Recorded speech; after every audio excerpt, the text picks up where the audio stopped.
ಬಂಧುಗಳೇ, ತಮಗೆ ಮತ್ತೊಮ್ಮೆ ಮಯಾ ಚಾನಲ್ಗೆ ಸ್ವಾಗತ. ಲಕ್ಷ್ಮಣ ತನ್ನ ಸಹೋದರ ಭಗವಾನ್ ಶ್ರೀರಾಮನ ಮೇಲಿನ ಪ್ರೀತಿ ಮತ್ತು ಭಕ್ತಿ ಹಾಗೂ ಸಮರ್ಪಣಾ ಭಾವದಿಂದ ತನ್ನ ತಾಯಿ ಸುಮಿತ್ರಳ ಆಸೆಯಂತೆ ರಾಮನ ಜೊತೆಗೆ ಕಾಡಿಗೆ ಹೋಗಲು ನಿರ್ಧರಿಸುತ್ತಾನೆ.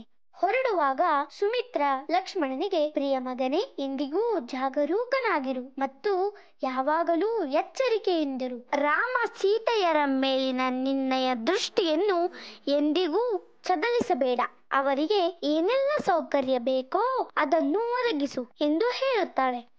ಆಗ ಲಕ್ಷ್ಮಣ ಹಲವು ಬಾರಿ ವಿಚಾರ ಮಾಡಿ ಕಾಡಿಗೆ ಹೊರಡುವ ಮುನ್ನ ನಿದ್ರಾದೇವಿಯ ಪ್ರಾರ್ಥನೆ ಮಾಡಿ ತನಗೆ ವನವಾಸದಲ್ಲಿರುವಷ್ಟು ಕಾಲ ನಿದ್ರೆ ಬಾರದಿರುವಂತೆ ಪ್ರಾರ್ಥಿಸಿಕೊಳ್ಳುತ್ತಾನೆ.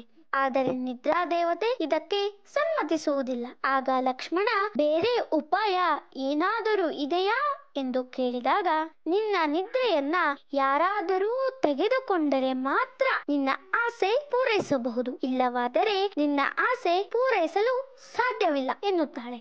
ಆಗ ಲಕ್ಷ್ಮಣ ತನ್ನ ಹೆಂಡತಿ ಊರ್ಮಿಳೆಯ ಬಳಿ ಬಂದು ನಡೆದ ವಿಷಯ ತಿಳಿಸಿ ಅವಳ ಒಪ್ಪಿಗೆಯನ್ನು ಪಡೆದು ಪುನಃ ನಿದ್ರಾದೇವಿಯ ಬಳಿ ತೆರಳುತ್ತಾನೆ. ತನ್ನ ನಿದ್ರೆಯನ್ನು ತನ್ನ ಹೆಂಡತಿಗೆ ನೀಡಬೇಕೆಂದು ಕೋರಿಕೊಳ್ಳುತ್ತಾನೆ. ನಿದ್ರಾದೇವತೆ ಅದಕ್ಕೆ ಸಮ್ಮತಿಸುತ್ತಾಳೆ. ಲಕ್ಷ್ಮಣನ ನಿದ್ರೆಯನ್ನು ಊರ್ಮಿಳಾಗೆ ನೀಡುತ್ತಾಳೆ.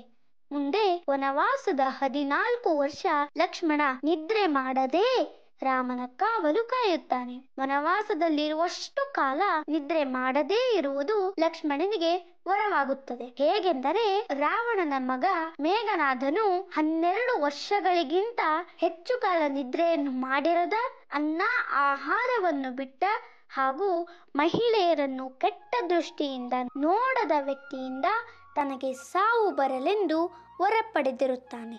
ರಾಮ ರಾವಣರ ಯುದ್ಧದಲ್ಲಿ ಲಕ್ಷ್ಮಣ ಮೇಘನಾದನನ್ನು ಎದುರಿಸಿ ನಿಂತು ಅವನನ್ನು ಸಂಹಾರ ಮಾಡುತ್ತಾನೆ.